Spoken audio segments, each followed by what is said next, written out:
dadas as nossas considerações iniciais, vamos iniciar o nosso bate-papo. Antes disso, eu gostaria de apresentar o meu convidado, que é o delegado André Luiz Bermudes Pereira.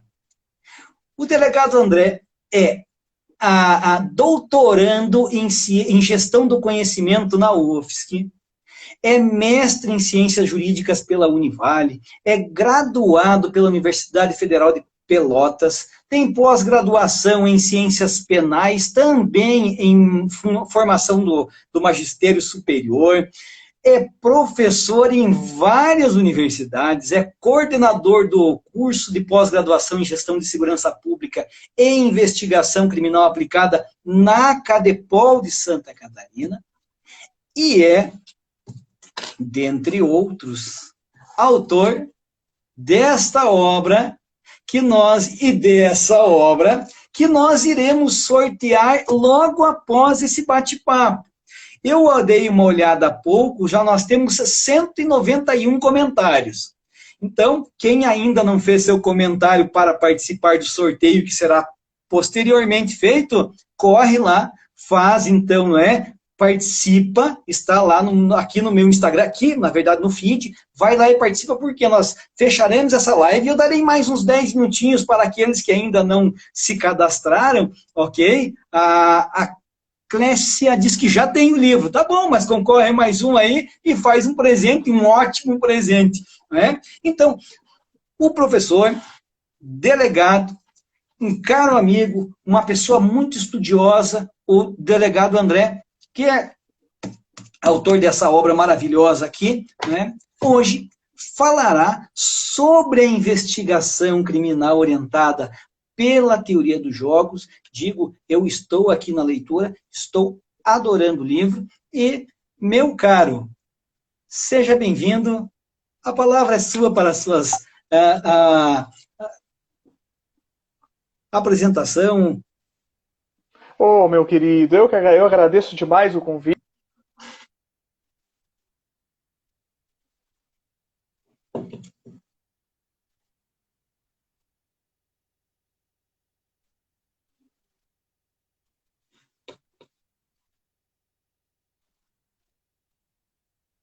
Aí, nós tivemos uma travadinha aí, mas já voltou.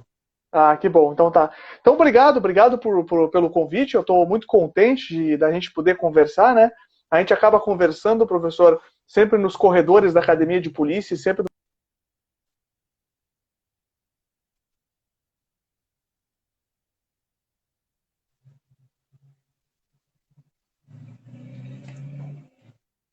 Vamos aguardar um pouquinho, só que é normal isso para quem nos acompanha nesse horário nobre, não é? Esse horário nobre, às vezes, nos faz... Travou de novo, né? É o horário nobre, é isso, eu sempre Horário nobre, tá brinco. certo, é o horário É o horário nobre. da novela. Mas o que eu estava falando a gente acaba conversando mais nos corredores da academia ou nas reuniões da polícia, que acaba se encontrando e não tem oportunidade, às vezes, de sentar e bater um papo por mais tempo, né? Eu vi aqui que nós estamos com alguns colegas aí, né? O Rubens Orbatos, o Gustavo Madeira, agora eu vi também o Fernando De Faveri, né? O De Faveri foi o meu diretor da academia já, né? A dona Edilene, que trabalhou comigo lá em Tubarão também, que é uma querida, que eu adoro demais, é uma paixão que eu tenho aí, a dona Edilene, que é uma querida, adoro ela. E então nós estamos aí com muitos amigos, né? A gente fica sempre feliz. E a gente não tem, às vezes, tempo de conversar um pouco mais demoradamente sobre as questões que envolvem todo o cenário da investigação, né? E até para a gente debater, porque às vezes a gente, né, escreve, tem uma posição institucional ou jurídica ou policial, e é sempre bom conversar com os amigos para a gente, né, trocar ideia, às vezes, um outro comentário, né, uma crítica a uma posição, a gente tem que ouvir a crítica sempre com as orelhas bastante atentas, né, que eu digo, porque é assim que a gente vai crescendo, né, a gente cresce na dialética, como fala, né, e essa conversa, esse bate-papo, essa troca de opiniões aí é fundamental para a gente crescer. E foi nesse contexto que acabou surgindo essa obra, né? Foi de uma conversa, eu estava começando o mestrado lá na Univale, em Itajaí, com um grande amigo, também colega delegado de polícia, o Dr. Alain Pinheiro de Paula, que hoje é delegado regional de Mafra, né? E nós estávamos conversando, tentando decidir qual seria nosso tema de dissertação. E eu ainda pensando, à época eu era delegado regional de Tubarão, né? A dona Edilene trabalhava comigo lá, né? A dona Edilene. E aí queria escrever inicialmente alguma coisa relacionada à criminalidade lá da região, a questão ambiental vinculada à criminalidade, ou a influência do meio ambiente na criminalidade. E fui amadurecendo a ideia, até que eu me dei, né, topei com um livro chamado O Processo Penal conforme a Teoria dos Jogos, do Alexandre Moraes da Rosa. Alexandre Moraes da Rosa é um juiz de direito daqui de Santa Catarina, que na tese de doutorado dele ele trabalhou isso, né? Ele pegou um ramo da matemática, né?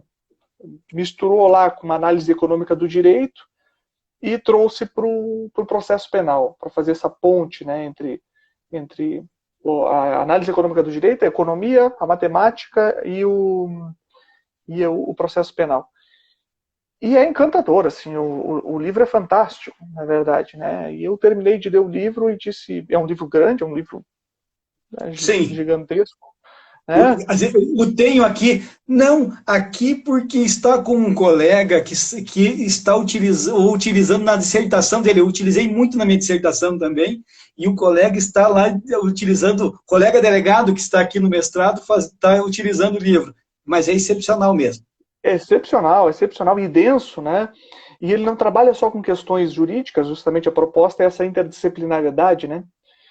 E realmente ele tem razão, a gente no mundo jurídico, né? E felizmente nós, delegados de polícia, a gente tem uma interdisciplinariedade bastante grande, né? Porque a natureza policial ela é interdisciplinar, né? A gente não tem como trabalhar no meio policial tão somente com o direito. Não dá, o delegado de polícia por si, ele além de trabalhar com questões jurídicas, ele trabalha também com questões de administração, ele é o gestor da unidade, né? Tanto que o caminho do doutorado, eu vou falar uma coisa, professor Colasso, eu tenho bons amigos, né? Um amigo que me estimulou e que me deu os caminhos para o mestrado foi o Alain Pinheiro de Paula, né?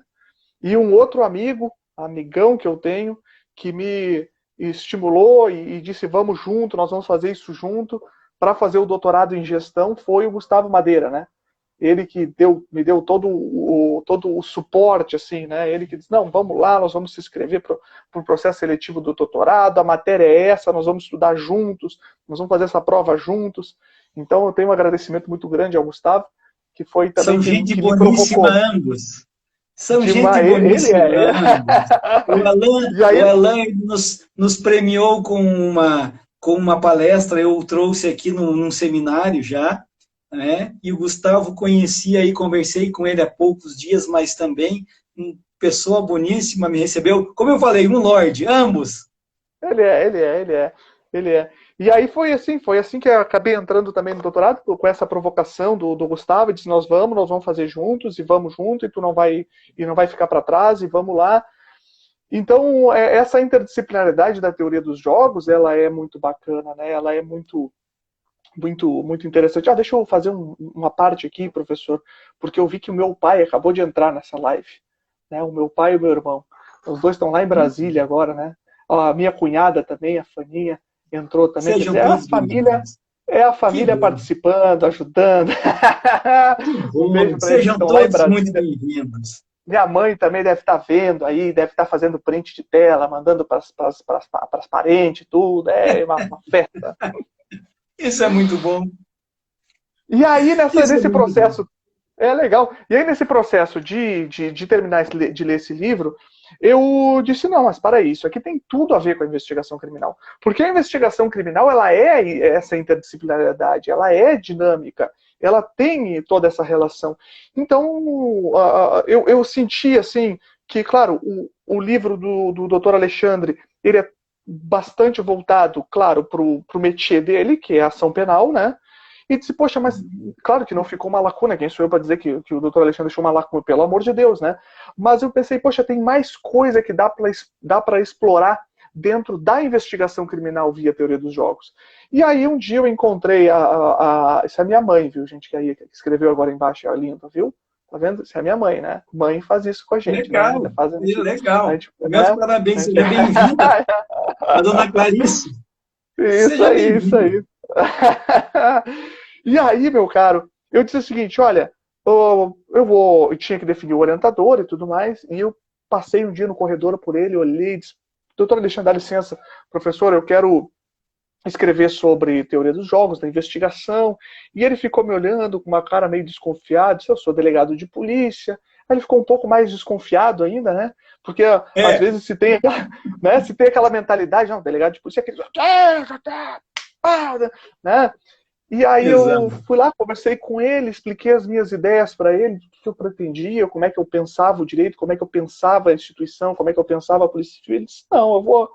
Aí disse, André, eu gostei, vamos trabalhar juntos sim, eu tenho grandes amigos delegados de polícia, realmente os delegados de polícia têm muito a acrescentar em vários aspectos, porque é uma carreira muito interessante e, de fato, não é porque a gente está nela, né, professor, mas ela é instigante, é interessante. Na carreira de delegado de polícia não existe um dia igual ao outro, todo dia é diferente, todo dia aparece uma coisa nova, tem que ser muito criativo. Opa, vamos fazer mais um destaque para o nosso colega Ricardo Marcelo Casaroli, né? O Seja nosso grande bem-vindo. colega lá de Balneário Camboriú, né, delegado de polícia também, um grande parceiro, um grande irmão que eu tenho também, o Marcelo Casaroli. Ricardo Marcelo Casaroli, né? Ricardo Então, Marcelo e eu sou Marcelo Ricardo. Já falei isso Marcelo, com olha, ele. viu só? E aí eu disse o seguinte, professor, eu disse, olha, então podemos ir nessa lista? Então tá, André, faz o seguinte, me apresenta alguma coisa escrita aí para eu ler, para ver qual é a tua ideia. E aí eu comecei a fazer o esboço, mostrei para ele, ele gostou e disse, ó, investe então e faz a tua dissertação nesse sentido.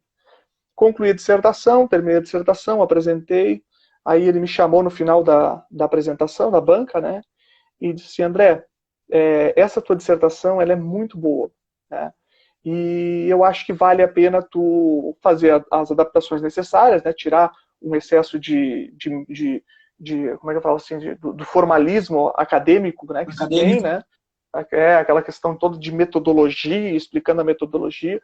Então, né, tira um pouquinho isso, deixa ele um pouco mais voltado a um livro, né? Ou seja, estrutura ele como um livro e vamos em frente. E assim eu fiz, né? Como eu digo, eu tenho felicidade, professor, de ter encontrado pessoas muito boas no meu caminho, né? Pessoas que, como eu disse, acabam me estimulando e me provocando a fazer melhor, né? E com ele foi isso, quer dizer, eu tive isso com o Alain, que provocou, eu tenho isso com o Gustavo, que me ajudou, e foi assim com o meu orientador, né? Ele disse, não, tu vai fazer, e eu quero isso pronto, que ele é assim, né? Eu quero isso pronto para tantos dias, né? Mais um sujeito que também, aqui, o doutor Davi Queiroz, Davi. outro colega fantástico, que foi também um dos que me estimulou para fazer o mestrado, né? Eu lembro direitinho disso, professor Colasso, a gente foi fazer um movimento lá em Brasília, logo na Associação dos Delegados, nós fazíamos parte da Associação dos Delegados, e aí eu Já lembro, não sei bem-vindo, se o doutor Davi vai Davi. lembrar disso, não sei se ele vai lembrar, aí nós estávamos no aeroporto, voltando de Brasília, e aí nós começamos a conversar sobre alguma questão afeta o direito, afeta a polícia, né? Afeta a postura do delegado de polícia frente à criminalidade. E aí eu falei alguma coisa para ele, assim, sobre uma perspectiva, não lembro direito o que era, mas eu lembro do que ele me falou. Eu lembro que ele disse, André, legal, a tua posição é legal, mas eu acho que, sabe, tinha que ver por um outro aspecto, tinha que aprofundar um pouco mais isso, sabe? Aí eu me lembro dele de por que tu não faz um mestrado? Faz um mestrado, ele estava fazendo o mestrado dele, estava terminando o mestrado dele na PUC do Rio Grande do Sul, Rio Grande do e Sul. eu disse, foi ali que me acendeu, né? A primeira fagulha, eu disse, eu acho que é interessante. Aí depois veio o Alain com o processo, olha, abriu inscrição para o mestrado, etc, etc. Então, como eu disse, eu tive a felicidade de encontrar grandes amigos e pessoas que acabam, né, acabam dando boas ideias, acabam ajudando. E o Dr. Alexandre de Moraes foi um deles, né? Foi um um orientador, e mais que orientador, é um amigo, uma pessoa de uma generosidade incrível. Aí logo em seguida que eu terminei esse livro, obrigado, doutor Davi, eu também fico feliz da gente estar junto sempre nesses processos, né, amigo? Inclusive, existem no livro muitas citações do livro do Dr. Davi, que eu também citei na minha dissertação da permeabilidade, lá do inquérito policial, um livro que é show, um livro que é muito bom, né? É genial, genial. É engraçado porque, assim, a gente tem algumas questões interessantes, né? Eu e o Davi, né, nós temos uma mesma concepção de que existe a permeabilidade, que a permeabilidade ela é clara, né? Só que o Davi tem a posição de que, olha, o Davi não pode, os autos não podem integrar a ação penal, né? E aí, isso mesmo antes da alteração do pacote. Da lei do pacote anticrime. Yes. E eu falava, não, ele tem que integrar, só que o inquérito policial ele tem que ser mais democrático. Ele tem que integrar, mas ele tem que trazer, né, uma perspectiva mais democrática, mais aberta à defesa, né, aberta à defesa tanto quanto aberta à acusação. Nós vamos conversar sobre isso. E agora também, aí ele veio, o Fernando De Favre, também grande amigo, né? Foi meu diretor da academia, eu sabia, professor Colasso? Sim, quando eu cheguei na academia de polícia, o meu chefe imediato era esse cara aí, fantástico, um grande amigo. Seja bem-vindo. Nós estamos cheios de amigos muito hoje aqui, né? Nós estamos cheios de amigos hoje, né, professor? Exato. Que bom. E a posição dele é que tem que sair, a minha é que tem que permanecer, né? E aí depois a gente conversa sobre isso. E essas divergências agora, com esse são legais. Esquizofrênico, né? Pacote anticrime, né? Que aí tem uma parte suspensa, fica, não fica, tem contato, o juiz das garantias é que vai ter o contato, e lá mais à frente diz que necessitará, então, dessas peças. Totalmente esquizofrênico, perdoe-me te interromper, mas... Não, cada dia mais. Hoje eu falei na aula, inclusive, nós falamos sobre alguns pontos né, dessas novidades, dessa esquizofrenia que nos trouxe aqui o pacote anticrime, que tens que ter uma cautela em falar nele muito grande.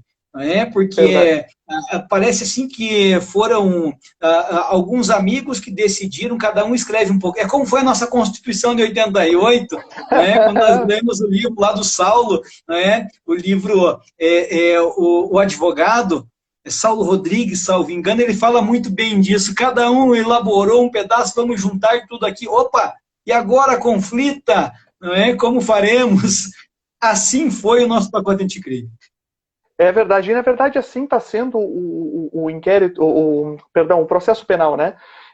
Esse Código de Processo Penal de 1941, que é uma colcha de retalho e que parece que falta um entendimento holístico, vamos falar assim, do processo, né? Se vai se fazendo reformas pontuais e aquilo vai virando um Frankenstein horroroso, né? Então realmente precisa de uma reforma completa. Eu sempre digo, eu sempre uso também esse adjetivo da colcha de retalhos e o brinco que é o Francisco Campos Frankenstein. Né? Tá certo, é verdade. É bem assim, é triste, né? É triste. Mas enfim, é nesse cenário que a gente trabalha, foi nesse cenário que a gente escreveu, né? E o livro trata disso. O que o livro trata, esse teoria dos jogos? Porque às vezes o pessoal começa assim, tem alguma coisa a ver com jogo, é jogo de tabuleiro, é processo como o inquérito policial como um jogo de tabuleiro, como é que é isso? Na verdade, a teoria dos jogos, ela vem do ramo da matemática, mas o ponto de contato entre a investigação criminal, assim como o processo penal, e a teoria dos jogos é a análise econômica do direito. É ela que vai fazer esse contato. E resumindo assim, de maneira muito grosseira, tá, professor? Porque senão a gente não teria tempo, mas tá no livro lá para aprofundar. Basicamente, a análise econômica do direito é compreender que as decisões jurídicas, as decisões dos juízes, começou assim lá na escola de Chicago, Richard Posner, depois, aliás, antes o Ronald Coase, depois o Richard Posner na escola de Chicago, vai dizer que o sujeito tomador de decisão, ele é um sujeito racional. Então, o sujeito tomador de decisão jurídico, no caso, o juiz que ele se tratava, quando ele toma a decisão, ele tem que tomar a decisão racional e conhecer os impactos econômicos da sua decisão. Basicamente é isso. Então a gente recorta essa parte do entendimento de que o tomador de decisão ele é racional, né, e tenta entender o que é essa racionalidade. A gente vai discutir que racionalidade para a escola de Chicago, a tradicional, né, da análise econômica do direito, é uma escolha de análise de custos e benefícios do teu processo decisório. Vai decidir alguma coisa, o que eu ganho e o que eu perco com essa decisão. Então, nessa perspectiva, nossa, aqui ó, a doutora Patrícia ingressou aqui, um abraço para a doutora Patrícia. Doutora Patrícia, nossa coordenadora das DPCAMs. Doutora Patrícia está aqui conosco, mas em seguida ela já está com a Fátima Bernardes, porque eu não sei, né? É a pessoa que mais esteve na Fátima Bernardes nos últimos anos, né? Uma entrevistada 5 vezes pela Fátima Bernardes, né? É a minha coordenadora, inclusive, porque eu sou o titular da DPCAM aqui. Olha, então tem que se comportar aí, professor, pelo amor de Deus. Doutora Patrícia, que é a esposa do doutor Aldo também, o doutor Aldo foi nosso delegado geral, né? Muito bacana. Obrigado, doutora, por estar aí. Buenas. Então, a análise de custo-benefício, essa é a ideia. Né? Claro que existe como eu posso dizer, uma crítica com relação a isso. Né? Existem 3 escolas que vão criticar, né? Que são a nova escola institucional, que vai dizer que as decisões não são puramente racionais, porque a gente sofre influência das organizações no nosso processo decisório. Então, às vezes, eu quero decidir para o X ou Y, mas a minha organização, a organização onde eu estou, tem uma postura decisória, ela tem uma orientação de decisão e eu tenho que seguir aquela orientação de decisão. Então, eu sofro influências do processo de organização, né, baseado nos objetivos estratégicos, naquela ideia de pirâmide, em que nós temos uma cúpula que cuida da estratégia de decisão, uma gerencial, que cuida da parte tática, e uma operacional que está na ponta, que está fazendo as investigações. Né?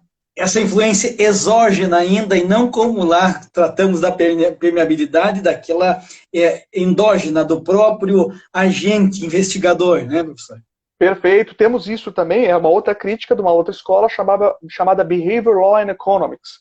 Ela diz que os nossos processos não são puramente racionais, a gente sofre influência do nosso mapa mental, como é que a gente construiu não só o mapa mental jurídico, como é que a gente entende o direito, como é que a gente entende a investigação, mas até mesmo o mapa mental moral. Né? Qual é o meu mapa mental moral? E assim eu vou tomando o meu processo decisório, levando isso em consideração. Às vezes aqui nós podemos lembrar do Dr. Davi. Exato, sem dúvida. Trabalha muito isso ele no livro, né? Então, tudo isso vai alterando o nosso processo decisório. Então ele não é puramente racional.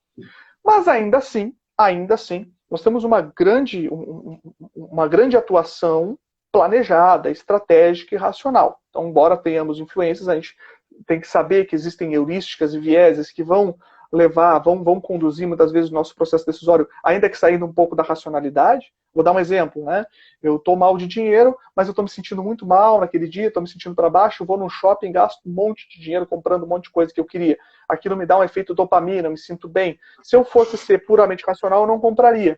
Então a gente sofre efeitos até mesmo biológicos no nosso processo decisório. Então, né, se tem essa crítica, né, é uma crítica que tem que ser levada em consideração.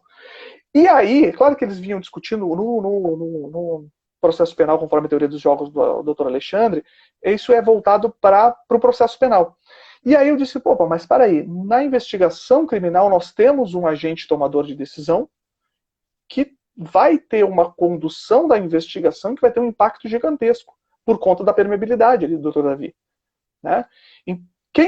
Primeira coisa, quem é esse tomador de decisão? Né? Então eu peguei os elementos estruturais da teoria dos jogos, que são o jogador, regras, estratégias e payoffs, recompensas, e comecei a analisar esses 4 elementos da teoria dos jogos dentro da investigação criminal. Primeiro ponto, quem é o jogador? O jogador da investigação criminal, e aí vamos aqui para uma decisão recentíssima do ministro Celso de Mello, agora em maio de 2020, que ele indica que o titular da investigação criminal é a Polícia Judiciária. E a Polícia Judiciária, no caso, representada pelo delegado de polícia. Né?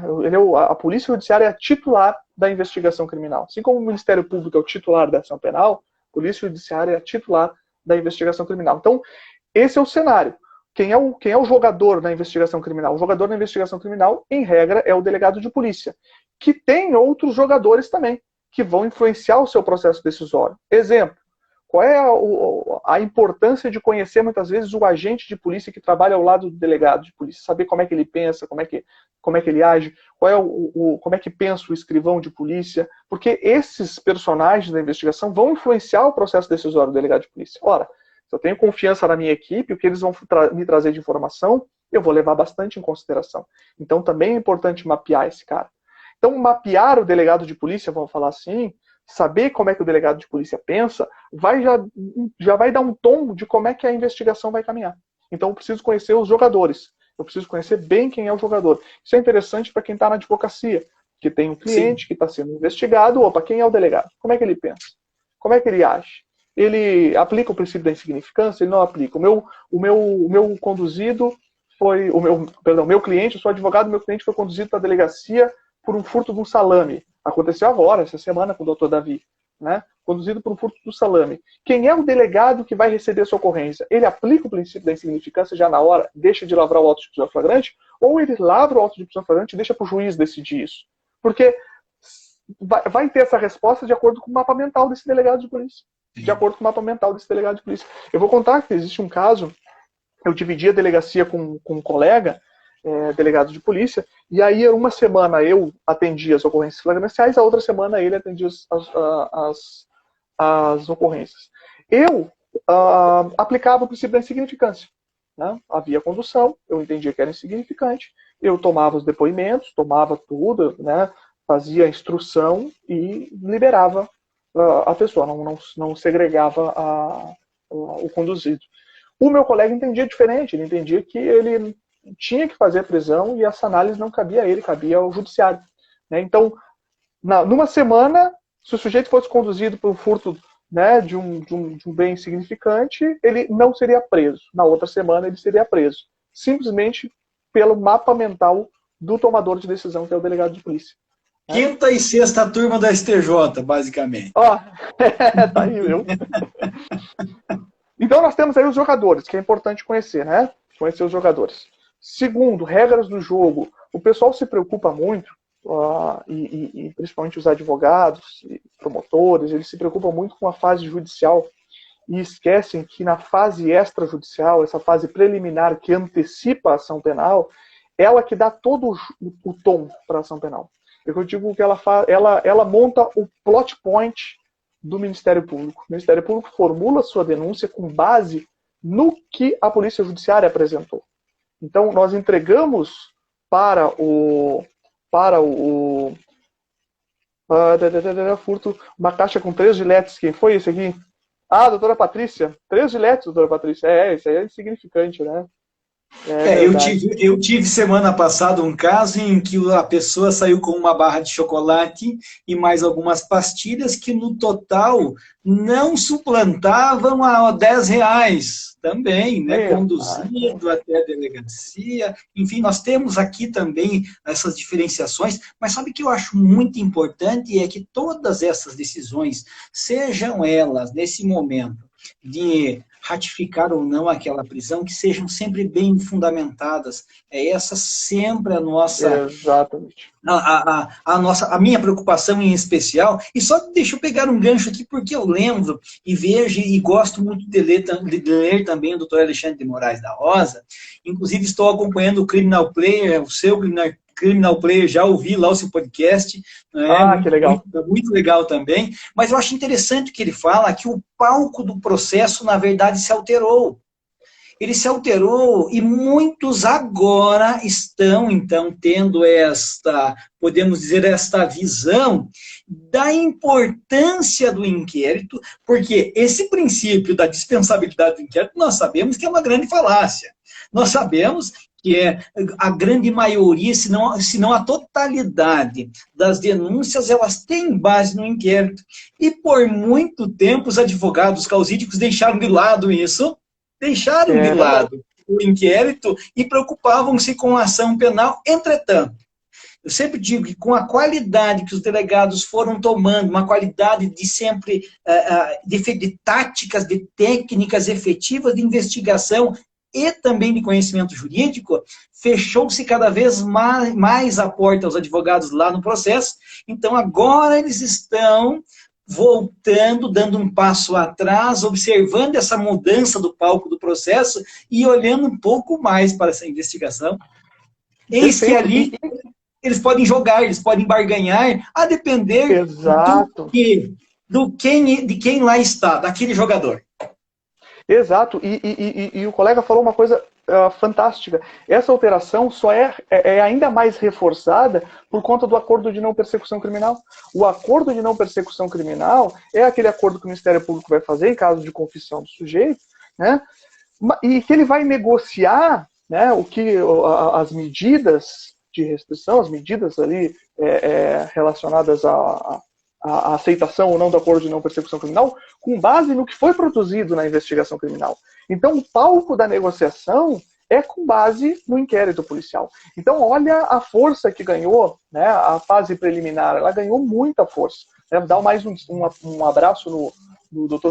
Fernando Lúcio Mendes, delegado de polícia também, gerente da GETIC, grande amigo, né? Parabenizar ele aí pelo serviço que tem feito, com auxílio na Cadepol ali, junto com o EAD, com o WebConf agora, que é um sucesso. Que nos propiciou, né, a aula de hoje, que foi fantástico, tudo muito bem, funciona todo muito bem, o slide, passei, foi sensacional. Eu tive uma turma hoje muito boa, interagiram muito, inclusive. Só para esclarecer para o pessoal, o professor Colasso deu aula na nossa pós-graduação hoje, da Cadepol, e a aula da pós-graduação está sendo online, né?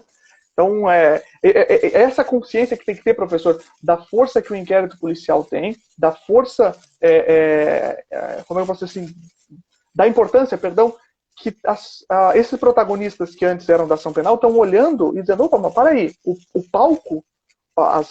palco do jogo migrou para a investigação preliminar. Hoje, se pode, como diz o Auri Lopes Júnior, né, se pode retirar os bens da pessoa e a liberdade de uma pessoa, ou seja, como é que é? Eu acho que o doutor Davi vai ter essa frase direitinho, que eu não tenho. Mas se tu tira o eu e minhas circunstâncias, não resta nada, né? É mais ou menos isso que ele fala. Olha, e o inquérito policial tem essa possibilidade, né, de retirar os bens e tirar a liberdade de uma pessoa. Então é um instrumento poderosíssimo e, como diria aquele filósofo da Marvel, né, o tio Ben, que era o tio do Homem-Aranha, né, com grandes poderes vem grandes responsabilidades. Né? Então, esse sujeito tomador de decisão, delegado de polícia, ele tem que saber lidar com isso, né? Então, e para o advogado é importante ele conhecer o que? As regras do jogo. Antes ele ficava preocupado com as regras de que jogo? Com as regras do jogo da ação penal. E não se lembrava que existe uma série de regras de jogo da investigação criminal. Então, eu mapeando quem é o delegado e conhecendo bem as regras do jogo, muitas vezes eu posso migrar de uma delegacia que está sendo apurado para outra delegacia que está sendo apurada. Né? Eu posso apresentar uma petição dizendo, olha, essa competência, essa atribuição investigativa não é sua, é do seu colega lá. Né? E aí ficar alterando, muitas vezes, o cenário do jogo, né? O tabuleiro do jogo. Então eu preciso conhecer bem o tabuleiro, conhecer bem as regras do jogo para poder jogar estrategicamente, que é o terceiro elemento. Estratégia de atuação.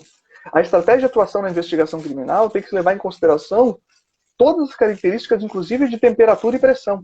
E quando eu falo temperatura e pressão, professor, eu estou falando temperatura e pressão de verdade. A temperatura da sala em que a gente está tomando o interrogatório, ela é levada em consideração. A criminologia trata muito isso, né?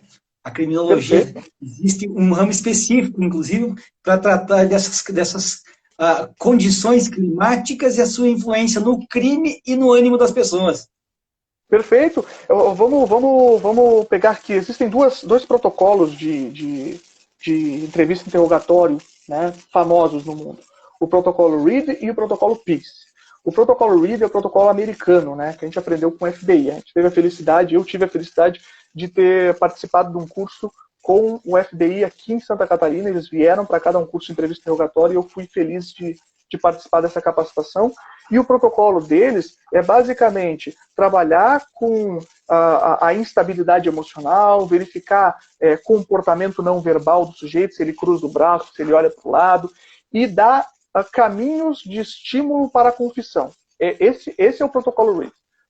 E é um protocolo que é mais utilizado, foi o mais utilizado e ainda é muito utilizado em diversos países. Só que isso gera o quê? Falsas memórias. né? Gera Sim. falsas memórias, né? Então, é aquela história de o erro da pergunta do interrogatório, né? Vai perguntar para o sujeito ao invés de perguntar como é que foi como é que foi o evento criminoso ali que a gente está apurando. É como, Aí o sujeito doutor, conta, desculpe, opa, perdão. quando nós fazemos o reconhecimento, naquele velho sistema em que tem um mosaico que se pergunta qual desses foi. Ou seja, a pessoa recebe.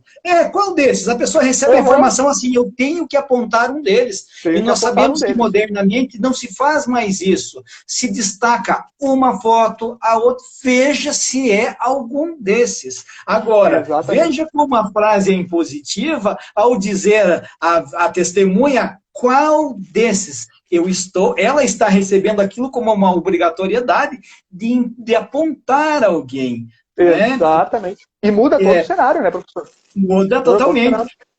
Só deixa eu fazer uma parte bem rápido aqui, que eu acho muito interessante que tu falou, que agora, né, então o doutor Alexandre Moraes da Rosa fala que agora nós tivemos essa mudança de cenário, mas ao meu sentir, já lá em 2016, com a 13.245, que alterou o 21, lá o artigo 7º, 21 do Estatuto da OAB, e permitiu o advogado, na fase preliminar, fazer perguntas, não é? Até nós tivemos algumas discussões, os colegas perguntaram, mas ele pode perguntar? Claro que pode, está lá no Estatuto. Mas eu posso negar? Claro que sim, com base lá no 401, parágrafo 1º, 2º, você também pode, salvo engano, 401, que você também pode indeferir as protelatórias, as que não guardem pertinência com o caso, pode. Mas veja que, se o advogado, conhecendo o delegado, observar que ele não tem o conhecimento dessas alterações legislativas que foram inseridas no Estatuto da OAB,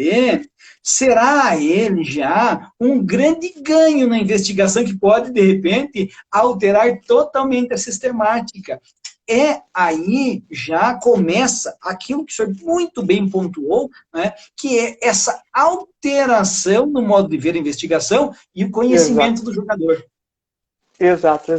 Isso é fundamental, né? E trazer para o inquérito policial e demonstrar isso para as pessoas que o inquérito policial e a investigação criminal ela é técnica, né? Ela é técnica. Por exemplo, a gente estava falando de entrevista e interrogatório. Nós estamos adotando em Santa Catarina, já desde 2016, o protocolo PIS, que é um protocolo em inglês. Por quê? Porque diminui a possibilidade de falsas memórias, se trabalha com relato livre. É como a gente estava falando. Pergunta, o que aconteceu naquele dia? Isso é um relato livre, deixa a pessoa falar. Agora, se eu disser, ele estava com a arma dele era cromada? Opa, que tipo de pergunta é essa? Né? A pessoa diz, mas eu nem lembrava que o sujeito estava armado. Mas deve estar, então acho que deve ser cromada. Eu pessoa, sim, era cromada, não lembro. Mas como é que era a arma? Pronto, quer dizer, já vai implantando ali falsas memórias. E essa é uma concepção que as pessoas têm que entender, professor, que o inquérito policial ele não é um instrumento da acusação. Isso tem que ser dito, não é um instrumento da acusação. O inquérito policial é um instrumento de apuração estatal. Qual é o payoff? Que é aquele, né? Nós falamos de estratégia, né? Aí eu falei de temperatura e pressão, e quando eu falo pressão, eu falo inclusive pressão da mídia, isso tem que ser levado em consideração. A mídia causa pressão, a família da vítima causa pressão, a família do investigado causa pressão, e um bom delegado é aquele que sabe receber a pressão e manter o foco de atuação, né? De maneira, a gente não fala bem imparcial, né? Porque como delegado de polícia não é parte, não tem como falar imparcial, mas impessoal, vamos falar assim então, né? Mas, então, veja, estratégia a gente tem que ter bem claro, e o payoff da investigação criminal, ou seja, a recompensa da investigação criminal, é o desvelamento do fato oculto. Se vai servir para acusação, pois bem. Se vai servir para defesa, pois bem.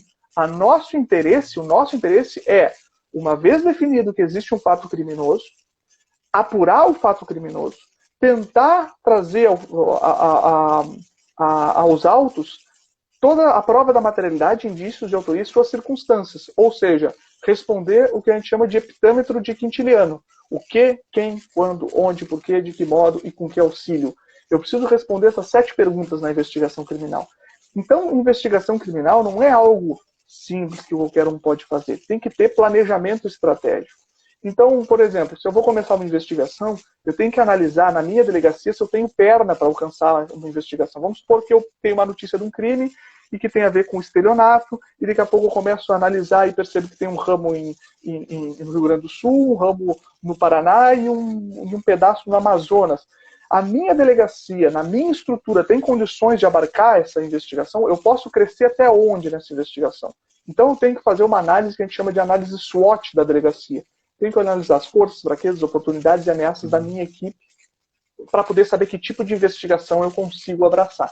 Até onde eu consigo ir dentro do meu cenário. E se eu não conseguir ir dentro do meu cenário, quem são os parceiros, os stakeholders, outras instituições ou outras delegacias que vão me auxiliar. Ou seja, comecei uma investigação, vi que tem um aspecto interestadual, eu vou fazer contato com a DEIC, a Diretoria Estadual de Investigações Criminais da Polícia Civil, para dizer, olha, eu preciso da ajuda de vocês, eu tenho uma delegacia diária, né, que não tem a capacitação adequada para fazer uma análise de uma lavagem de dinheiro gigantesca. Opa, eu já tenho que mapear que existe um stakeholder, um parceiro, que é o laboratório de lavagem de dinheiros da Polícia Civil, que vai me ajudar nesse processo de investigação.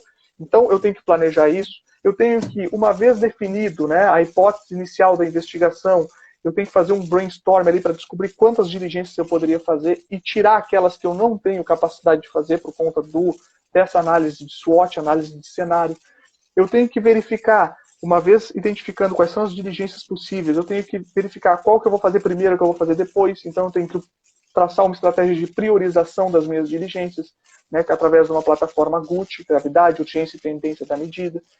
Feito isso, eu tenho que expedir as ordens de serviço e organizar isso através de um plano de ação investigativo criminal chamado PAI, que vai me dizer o que, quem, quando, onde, por que vai realizar aquela diligência.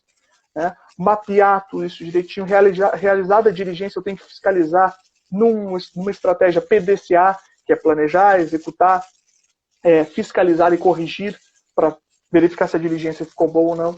Depois de ela estiver nos autos, eu tenho que fazer análise de tudo isso, fazer a dispensa de provas. Quando eu falo dispensa, é intelectual de provas, não é dispensa dos autos. Uma vez colocado dentro dos autos, não se pode tirar, tem que numerar e está ali. Mas a dispensa intelectual, dizendo, isso não faz parte dessa investigação.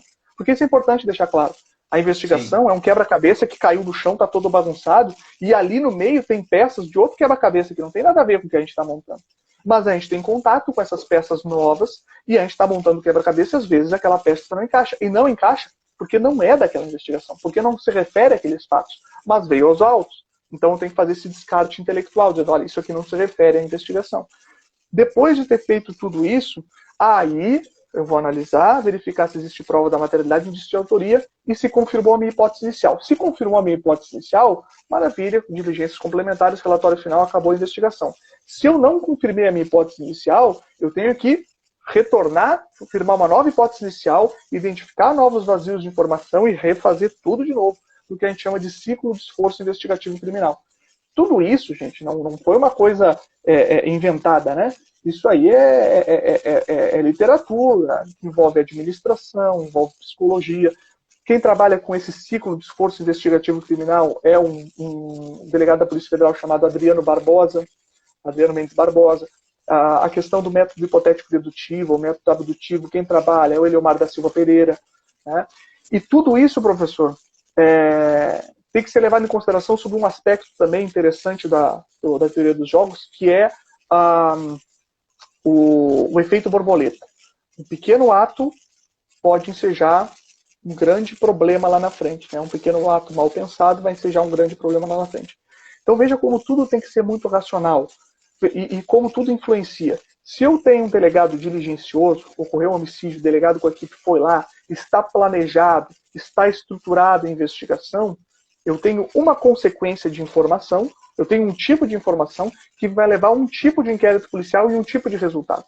Se eu tenho uma equipe desmotivada, uma equipe descomprometida, que não se preocupa com a cena do crime, não se preocupa em colher elementos de informação seguros, eu vou ter um outro tipo de investigação e um outro tipo de resultado. Então, um pequeno resultado na investigação tem uma consequência grande ao final dela. E isso a gente está falando dentro da investigação. Agora, pensa com relação ao inquérito policial com ação penal, com relação à permeabilidade. Um ato mal feito no inquérito policial vai ter uma consequência de nulidade lá na frente. Vamos citar um exemplo. para citar um exemplo bem antigo, para não pegar nada assim de antes, vamos citar um exemplo lá de 2003, a Operação Satyagraha, lembra da Operação Satyagraha? Do Protógenes Queiroz e tudo mais. O Protógenes Queiroz fez o planejamento dele, mas não tinha agentes suficientes para operar a interceptação telefônica, ele pediu auxílio à agência de inteligência, a ABIN. A agência de inteligência operou a interceptação telefônica. Isso caminhou, passou pelo juízo de primeiro grau, passou pelo juízo de segundo grau, chegou no STJ, porque o STJ disse, não. Tudo nulo. Por quê? Porque agentes de inteligência participando da interceptação telefônica, fazendo degravação, é agente de inteligência participando de investigação. E isso é ilegal. Isso é ilegal. Lá na ponta, todas as provas decorrentes daquela prova ilícita produzida são também ilícitas. Teoria dos frutos da árvore envenenada, né? The fruits of the poisonous tree. Logo, tudo está anulado. Olha o custo disso. Olha o gasto público nessas operações, quantidade de diária, quantidade de deslocamento, quantidade, todo o valor do judiciário, hora de trabalho dos juízes promotores, tudo isso foi anulado. Por quê? Por conta de um efeito borboleta. Né? Então, todos esses cenários da teoria dos jogos, eles se aplicam muito bem à investigação. E esse livro, assim como o processo penal conforme a teoria dos jogos, tenta se preocupar, professor, com aquilo que é o processo penal. Sempre brinca o que é a investigação. É claro que tem que levar em consideração o dever ser, mas o que a gente quer mostrar é a realidade crua e pura, né, do que é uma investigação. Como a frase do professor Alexandre de Moraes, né? Vamos esquecer o direito penal baunilha, Vamos esquecer o direito penal baunilha e vamos nos ater àquilo que efetivamente está no mundo do ser. E nós, como professores de processo, também somos professores de processo na universidade, a gente tem esse cuidado, muitas vezes, de olhar para o código, de demonstrar, olha, o objetivo lá no código é assim, mas eu tenho que ter esta consciência prévia de que, no dia a dia, algumas das teorias, elas são muito relativizadas. Né? E eu acho muito engraçado essa analogia que ele faz do direito penal baunilha. E uma coisa que me chama muita atenção também, que é pouco falada, que é a dupla função do inquérito. Porque nós, delegados de polícia, nós não somos os inquisidores. Não! Nós estamos aqui buscando também a proteção da sociedade como um todo. Então, as táticas, as técnicas que são fundamentais à a execução do nosso mistério, porque nós não fazemos nada de arranjo, de improviso mais. É tudo pensado, é tudo organizado, é com uma estratégia específica, mas essa estratégia muitas vezes também visa demonstrar que aquele fato não ocorreu, que aquela pessoa não foi o causador daquele crime, porque eu vejo uma preocupação muito grande em relação a isso, que nós temos notícias fraudulentas, nós temos, por esse motivo, temos aí o crime de denunciação caluniosa também, e há, por parte, muitas vezes, de réus, de suspeitos, vamos dizer assim, né? Porque nós víamos um erro crasso antes da 12.830, eu via muito isso, abria-se inquérito e constava-se lá, indiciado. Digo, calma lá, indiciado é depois de uma análise técnico-jurídica ao final do inquérito. Mas, enfim, né? A gente vê, indiciado, não, eu dizia para o escrivão, calma lá, não, ele é um suspeito só. Calma. Mas essa dupla função, professor, nós estamos rumando para o fim da nossa conversa, que passou muito rápido, quando a conversa foi boa. Foi rápido demais, já, acontece gente. Isso, a conversa é boa, isso acontece. Eu acho muito interessante, o que eu só quero, assim, externar isso, para que o senhor dê suas considerações finais também, que eu achei muito interessante, estou na leitura do livro, principalmente que essa segunda edição, ela tem aqui, então, uma atualização do pacote anticrime e da lei de abuso de autoridade. Isso está sensacional, além daqueles pontos ali, né, da hermenêutica, muito, muito bons pontos, né, mesmo. E eu achei isso muito interessante, que ele já está atualizado, mas ele não perde aquela sua essência, não é, do jogo e do ser da investigação. Professora, a conversa está ótima, mas nós estamos rumando ao final. Eu vou ter que deixar mais 2 minutos para a sua conclusão, por favor. Rapidinho, então tá. Essa questão do livro foi também complicado, né? Porque eu estava fazendo a segunda edição Eu terminei ela, mandei para a editora, e aí quando eu mandei para a editora, saiu o pacote anticrime. Né? Aí eu disse, me devolve, e aí eu tive que refazer, quer dizer, eu também não tinha nada, não existia nada escrito sobre o assunto, então muita coisa eu fui, né, pesquisando e tentando dar uma interpretação de acordo ali, então tem muita coisa assim que não estava ainda, não estava sedimentado, então isso é bacana também. E de fato, professor, já fechando aqui, a função do inquérito policial, ela é também de filtro, né? É um filtro para evitar acusações penais injustas. Então, o inquérito policial ele não é um instrumento nem da acusação, nem da defesa, ou podemos dizer que ele é um instrumento da acusação e da defesa.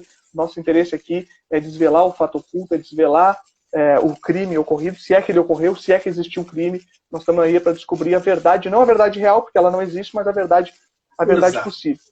E sempre dentro dessa estratégia de jogo, né? Não esquecendo o direito processual penal baunilha, que é esse direito que enjoa, né? Que dá, né? Que é cansativo, e indo para o direito penal real. Né? A gente brinca que a teoria dos jogos é o Nelson Rodrigues do direito. Né? A vida como ela é. E com isso eu agradeço demais, professor, esse espaço, né? E deixo um abraço para o colega, a quem eu admiro demais. Um abraço para todos os amigos que estão nos ouvindo, nossos alunos, nossos colegas delegados, os colegas advogados, colegas promotores, juízes, quem estiver ouvindo, nossos colegas policiais que estão aí, né? Policiais civis, pessoas, sabe,